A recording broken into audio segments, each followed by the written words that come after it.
வேதத்திலே சொல்லப்பட்ட தரிசனம் எல்லாம் உண்மையும் உத்தமமாய் இருந்து தேவன் சொன்ன சொல்லை காப்பாற்றி நிறைவேற்றி ஆசீர்வதித்தது உண்மை.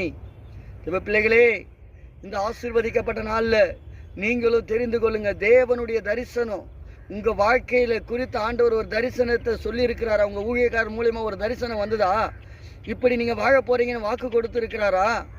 அப்போ அந்த தரிசனம் தாமதமாகும் போது அவ்வளோதான், அது தரிசனமே இல்லை என்று சொல்லுகிற அளவுக்கு உங்கள் இருதயத்தை பிசாசானவன் கடினப்படுத்தினால் நீங்கள் ஜாக்கிரதை உள்ளவர்களாக இருந்து மனம் திரும்ப வேண்டும். தேவன் தரிசனத்தை கொடுத்தார்.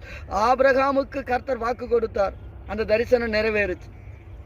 இன்றைக்கு நீங்களும் புரிந்து கொள்ளுங்க, உங்கள் வாழ்க்கையிலே தேவன் ஒரு தரிசனத்தை கொடுத்து ஒரு வாக்குத்தத்தத்தை கொடுத்தால் நிச்சயமாய் யோசேப்புக்கு தேவன் வாக்கு கொடுத்தார், தரிசனத்தை கொடுத்தார். பிள்ளைகளே, அந்த தரிசனத்தை கர்த்தர் நிறைவேற்றினார். தாமதமாகிறதுனால அது அவமாகும், அது ஒண்ணுமில்லாம போட்டு